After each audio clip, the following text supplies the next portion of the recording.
Bismillahirrahmanirrahim, alhamdulillah, wassalatu wassalam ala rasulillah. Dans ce podcast, nous allons essayer de répondre à la question suivante. Qu'est-ce que la méditation du Coran? Ce qu'on appelle en langue arabe tadabburul Qur'an. Dans son sens linguistique, le mot tadabbur, donc méditation en langue arabe, signifie le fait d'observer et de réfléchir sur les conséquences et les répercussions d'une chose. Et par extension, saisir les causes et les raisons d'une chose. Donc le mot tadabbur, à la base, il signifie comprendre les tenants et les aboutissants de la chose analysée. C'est pourquoi dans le mot tadabbur, il y a le terme dubur, c'est-à-dire ce qui est derrière. Donc observer ce qu'il y a derrière la chose sur laquelle on réfléchit. Ne pas se contenter d'une observation et d'une analyse superficielle. Alors maintenant, qu'est-ce que signifie tadabburul Qur'an, la méditation du Coran? Les savants nous disent que la méditation du Coran, c'est de réfléchir profondément sur les sens et sur les significations des versets du Coran, de sorte à recevoir et à saisir les messages qu'Allah subhanahu wa ta'ala nous transmet à travers ces versets. C'est de réfléchir attentivement sur la portée et sur les implications des versets en tirant les enseignements, les sagesses, les règles et les actes à mettre en pratique. Le terme tadabbur est sur le schème tafa'ul, comme tadhakkur ou tafakkur, qui est une manière d'exprimer l'effort et l'intensité de l'action par la répétition. C'est-à-dire que l'action de méditation ne doit pas se faire une fois, mais elle ne doit cesser de se renouveler. C'est pourquoi les savants disent que la méditation consiste à réfléchir intensément sur les significations du Coran et réitérer cette action sans cesse. Et cela nous indique plusieurs choses. La première, c'est que les sens du Coran sont infinis. Le lecteur qui médite le Coran trouvera toujours quelque chose à tirer de la parole d'Allah dont la sagesse est illimitée. Le Coran n'est donc pas un livre que l'on ouvre pour le lire et l'étudier une fois pour toutes, mais son étude est un océan sans bord. La deuxième chose, c'est que la méditation du Coran est une action qui se renouvelle tout le temps, en fonction de l'état de la personne, de ses connaissances et de ses propres expériences. Par exemple, une personne qui traverse une épreuve difficile ne comprendra pas les versets du Coran qui parlent des épreuves de la même manière qu'elle les comprenait avant de connaître cette épreuve. Une personne qui se trouve dans le désert ne méditera pas la création d'Allah subhanahu wa ta'ala de la même façon qu'une personne qui se trouve dans les montagnes. Une personne qui a étudié en profondeur l'anatomie humaine ne comprendra pas de la même manière les versets qui parlent de l'harmonie de la création humaine comme une personne qui n'a pas toutes ces connaissances. La méditation du Coran est donc une action qui se renouvelle sans cesse et que l'on actualise en fonction de nos expériences, de notre état et de nos connaissances limitées. Le Coran est le livre qui nous permet d'analyser le monde. C'est le filtre par lequel on comprend l'univers dans toutes ses dimensions, que cela soit la dimension religieuse, comme la foi, les adorations et la morale, ou la dimension mondaine, comme l'aspect social, économique et civilisationnel. Allah subhanahu wa ta'ala mentionne à plusieurs reprises l'importance de la méditation. Allah subhanahu wa ta'ala évoque dans un verset que l'un des grands buts de la descente du Coran est la méditation du Coran. Il nous dit « Kitabun anzalnahu ilayka mubarakun liyadabbaru ayatihi wa liyatadhakkara ulul albab » Voici un livre béni que nous avons fait descendre vers toi afin qu'il médite sur ces versets et que les doués d'intelligence se rappellent. Lorsqu'un être humain écrit un livre, il est inconcevable d'imaginer que le but de l'auteur à travers ce livre est d'être lu sans être compris. À plus forte raison, si Allah subhanahu wa ta'ala descend un livre, c'est pour qu'il soit médité et compris, afin d'appliquer convenablement ce qui est ordonné. Allah subhanahu wa ta'ala interpelle les hypocrites, qui proclamaient l'islam par leur langue, alors que leur cœur n'y croyait pas. Il les interpelle en les blâmant dans le verset suivant. « Afala yatadabbaruna al-Qur'an »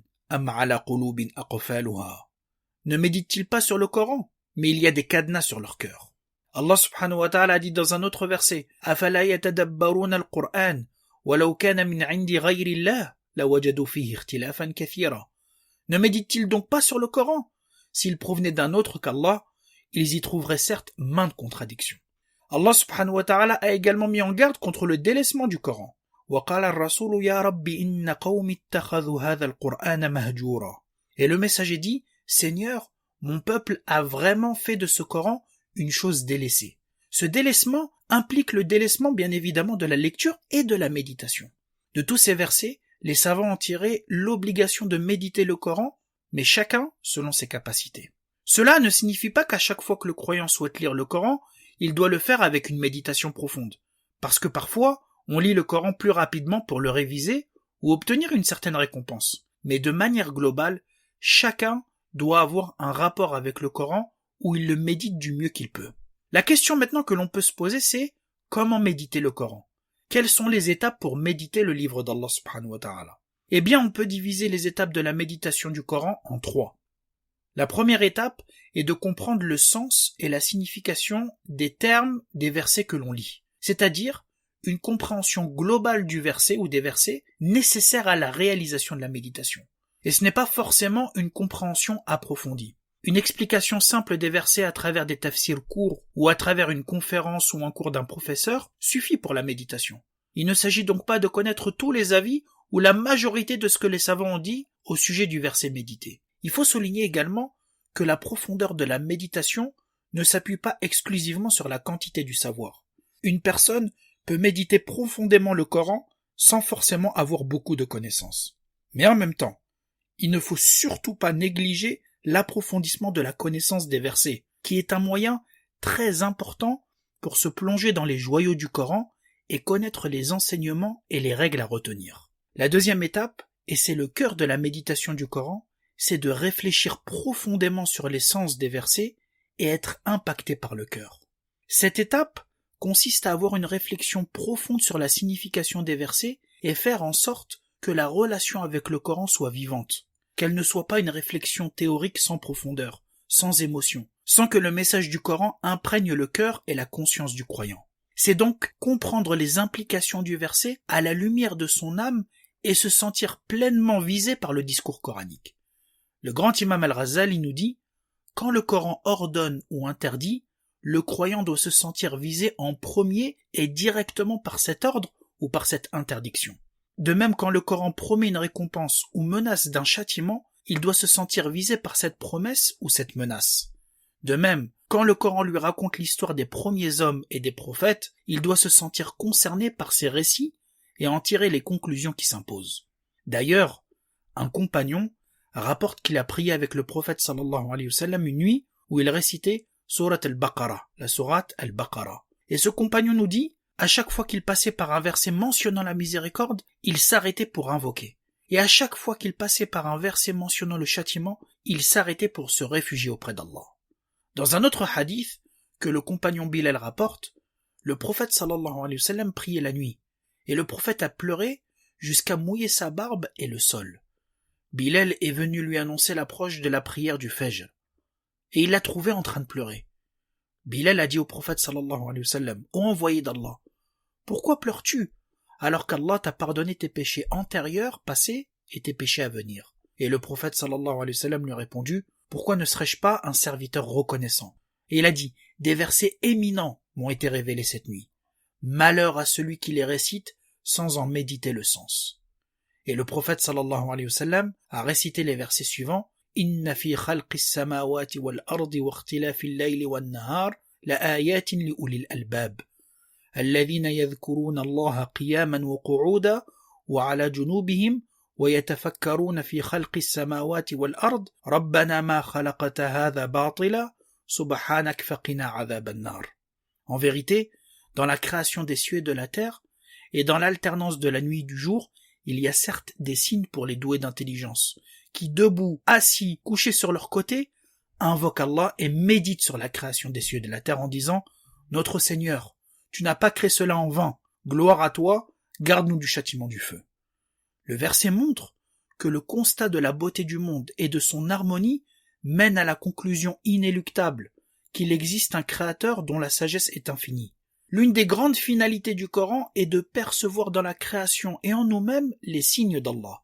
Allah subhanahu wa ta'ala nous dit « Sanurihim ayatina fil afaqi wa fi anfusihim hatta yatabayyana lahum annahu al-haq. » Nous leur montrerons nos signes dans l'univers et en eux-mêmes jusqu'à ce qu'il leur devienne évident que cela le Coran est la vérité. Et il faut prendre garde de ne pas faire partie des insouciants en passant devant les signes qu'Allah subhanahu wa ta'ala nous envoie sans les percevoir. Allah subhanahu wa ta'ala nous dit dans un autre verset وَكَأَيٍّ مِّنْ آيَةٍ فِي السَّمَاوَاتِ وَالْأَرْضِ يَمُرُّونَ عَلَيْهَا وَهُمْ عَنْهَا مُعْرِضُونَ. Que de signes dans les cieux et sur la terre auprès desquels les gens passent en s'en détournant. Le Coran nous demande de transformer notre regard et d'être capable de s'émerveiller sur les éléments de la création que beaucoup observent avec indifférence et insouciance. C'est d'être capable de voir dans toute la diversité de la création des signes de l'existence d'Allah subhanahu wa ta'ala. C'est pour ça qu'Allah subhanahu wa ta'ala nous dit dans le verset que l'on a mentionné, en vérité, dans la création des cieux et de la terre, et dans l'alternance de la nuit et du jour, il y a certes des signes pour les gens doués d'intelligence. Parce que celui qui contemple la création, comme si c'était la première fois qu'il l'observait, sera subjugué par sa beauté, son harmonie et sa splendeur. Et c'est là que le miracle du Coran se distingue des autres miracles. Parce qu'à la différence du bâton de Moussa alayhi salam qui se transforme en serpent, ou de la guérison de l'aveugle et du lépreux pour Isa alayhi salam, le Coran est un miracle immatériel qui interpelle intégralement le cœur et la raison. De ce fait, le Coran est le dernier miracle universel, dont l'un des buts est de permettre d'obtenir la certitude de la foi par l'observation attentive de la création en transformant l'être humain qui s'imprègne de ce message. Et d'obtenir la certitude de la foi à travers l'exhortation liée par exemple aux histoires qui nous sont racontées et aux descriptions liées à Allah et au jour du jugement dernier. Allah subhanahu wa ta'ala nous interpelle sur la puissance du message coranique en disant وَلَوْ أَنَّ قُرْآنًا سُيِّرَتْ بِهِ الْجِبَالُ أَوْ قُطِّعَتْ بِهِ الْأَرْضُ أَوْ كُلِّمَ بِهِ الْمَوْتَى بَلِ اللَّهِ الْأَمْرُ جَمِيعًا. S'il y avait un Coran capable de mettre les montagnes en marche, de fendre la terre ou de faire parler les morts, ce serait celui-ci. Et il nous interpelle également sur l'impact qu'a ce message en disant لَوْ أَنزَلْنَا هَذَا الْقُرْآنَ عَلَى جَبَلٍ لَرَأَيْتَهُ خَاشِعًا مُتَصَدِّعًا مِنْ خَشْيَةِ اللَّهِ. Si nous avions fait descendre ce Coran sur une montagne, tu l'aurais vu s'humilier, s'abaisser et se fendre par crainte d'Allah. Et enfin, la troisième étape de la méditation est le fait de se conformer aux ordres du Coran en ayant la certitude de ce qu'il annonce. Ainsi, la finalité de la méditation est bien évidemment de se conformer aux prescriptions du Coran. Al-Hassan al-Basri, un grand savant qui a côtoyé les compagnons, a dit « Ceux qui vous ont précédés voyaient le Coran comme étant des messages envoyés de la part de leur Seigneur. Ils les méditaient la nuit et les appliquaient le jour. » Le grand compagnon Ibn Mas'ud disait sur la méthodologie d'apprentissage du Coran, à chaque 10 versets, on s'y arrêtait pour comprendre, donc méditer et appliquer les versets. Et c'est ainsi qu'on a reçu, donc les compagnons, le savoir et l'application. Le but final de la méditation est donc l'application concrète des principes du Coran. Et c'est cela que le prophète sallallahu alayhi wa sallam incarnait. Aïcha radiyallahu anha, son épouse, a été questionnée à propos du comportement du prophète sallallahu alayhi wa sallam. Et elle a répondu tout simplement, son comportement était le Coran. Après avoir dit tout cela, on peut répondre à une autre question qui est quelle est la différence entre le tafsir et la méditation tadabbur du Coran? L'une des différences est que le tafsir est une explication du sens et des significations de la parole d'Allah. La méditation, elle, consiste à tirer les leçons de ces significations et à les graver dans sa mémoire et dans son cœur pour s'en imprégner et les appliquer. Le tafsir est donc une étape ou un moyen pour méditer le Coran, comme on l'a mentionné. Une autre différence importante, c'est que le tafsir est un domaine qui est réservé aux savants. C'est-à-dire, seuls ceux qui ont une connaissance approfondie de la langue arabe et des sciences islamiques peuvent expliquer le Coran. D'ailleurs, la plupart des cours ou des conférences que l'on peut suivre sont souvent des retranscriptions partielles de ce que l'on trouve dans les tafsirs. Alors que la méditation est adressée à tous les musulmans en fonction de sa capacité, car c'est une finalité de la descente du Coran, comme Allah subhanahu wa ta'ala le mentionne dans le verset « Kitabun anzalnahu ilayka mubarakun » Voici un livre béni que nous avons fait descendre vers toi, afin qu'il médite sur ces versets et que les doués d'intelligence se rappellent.